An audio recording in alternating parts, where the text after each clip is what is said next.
Hello everyone and welcome to episode 101 of the Montrose and Highland Railroad.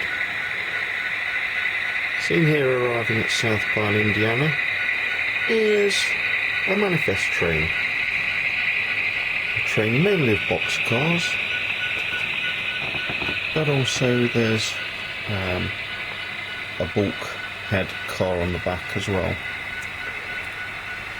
What's so special about this train, I hear you ask? Well, this train originated on my friend JJ, or John as I know him, on his layout, the Great Northern JJ layout over in Oregon. And this is where it ended up, on my layout.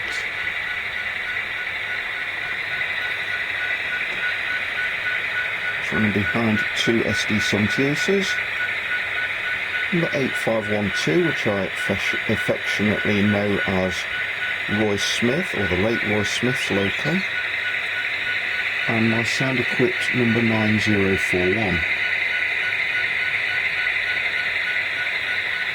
You'll see the origin of this train in my 100th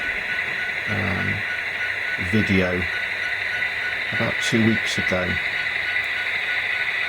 The train started on John's layout in Oregon, and it's almost at its origin now.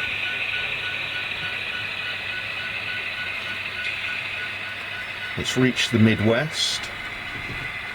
The 5 cars at the front from the rail box onwards were in the original manifest, and it's obviously made stops in yards along the way, dropped off some cars from the original train and added some others.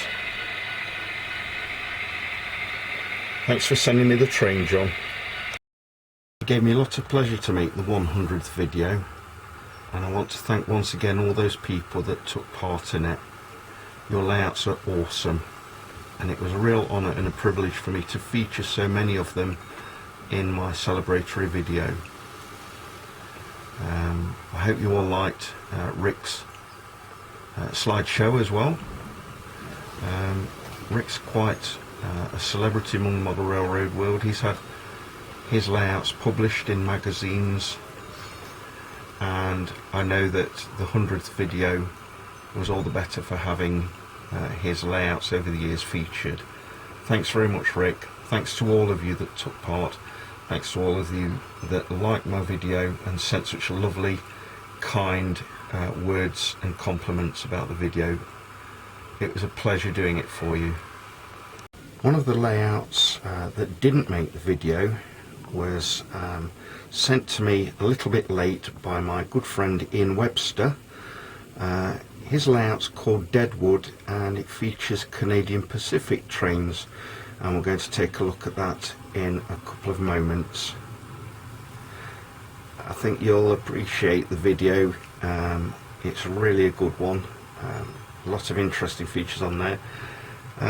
Ian's in Australia. Check out the kangaroos on his Canadian layout. I think must have escaped from the local safari park or the zoo. And there's a couple of guys in mortal danger hanging off the edge of his layout, so look out for those as well. Ian's layout obviously features quite a lot of humour, and I hope you'll enjoy it.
So what's new on the layout? Well, you'll know from a previous episode that I started putting a concrete skirt around the maintenance facility. That's where the maintenance shed goes. I'll just put that in place so you can see it. Roy Smith always called himself the world's slowest model railroader. Well, I'm the most accident prone model railroader. You'll see that I spilt some paint here and here and here. Thankfully there were no locomotives anywhere nearby when I was doing my painting. It's a good job really, otherwise I would have given those a new livery probably. I've got 3 new sets of figures which are going to go onto the layout. These are some guys that will be put out around the maintenance facility wearing orange high-vis jackets. Lackey bought me these back from when he went to Prague recently. Thank you my friend, very much appreciated. And a second set for this layout is these farmers market figures. They'll be going over to the downtown scene, the market scene in downtown Blue Haven.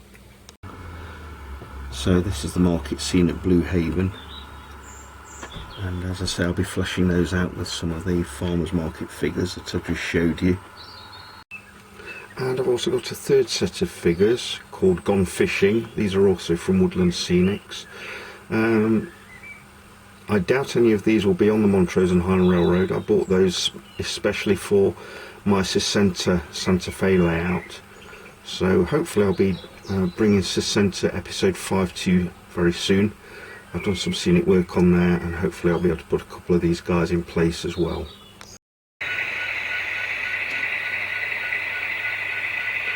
We'll just catch the manifest train leaving South Pine, heading into Hamilton Tunnel.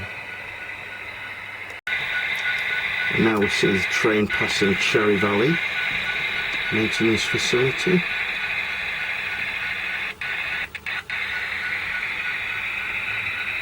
Looks like I could do with cleaning the track.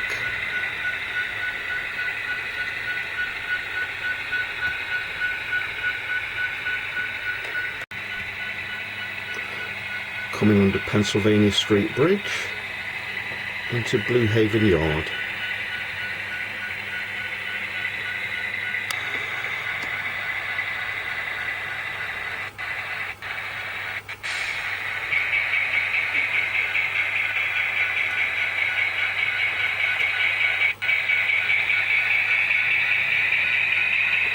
Trains come to a standstill at Blue Haven Yard.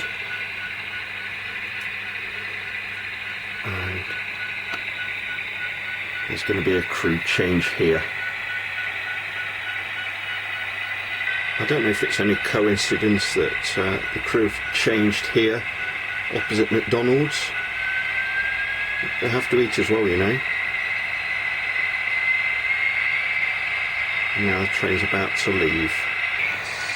And now we see the train leaving Blue Haven Yard. And its destination is Boston, Massachusetts. Thanks for sending the manifest, John. I really appreciate it.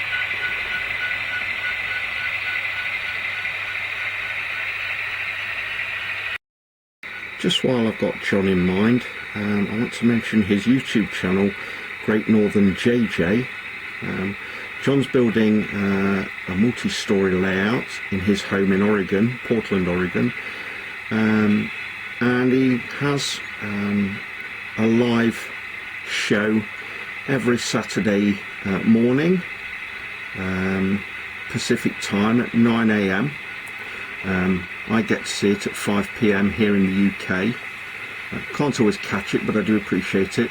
The reason why I'm mentioning it is John is very close now to having 400 subscribers, and he's giving away some prizes once he gets over 400.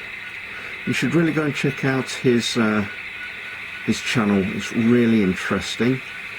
The chat is lively, a lot of good people on there, a lot of people that I'm glad to call my friends, and a lot of people on there who are now subscribers to my channel as well.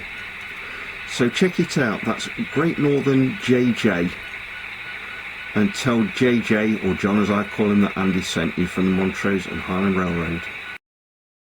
That's all for this episode of Montrose and Highland Railroad. Number 100 was always going to be a difficult one to follow, but I hope you've enjoyed what you've seen today.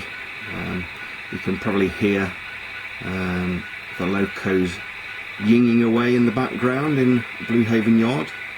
I've kept those on because I like the sound, although obviously sound locos do drive you mad after a while. Anyway, click a like or a dislike down below and leave a comment please, and consider subscribing to my channel. Tell your friends. Now I'm off to go and start filming Center 5. That'll be coming in the next couple of days, I hope. I'll catch you very soon. Bye for now.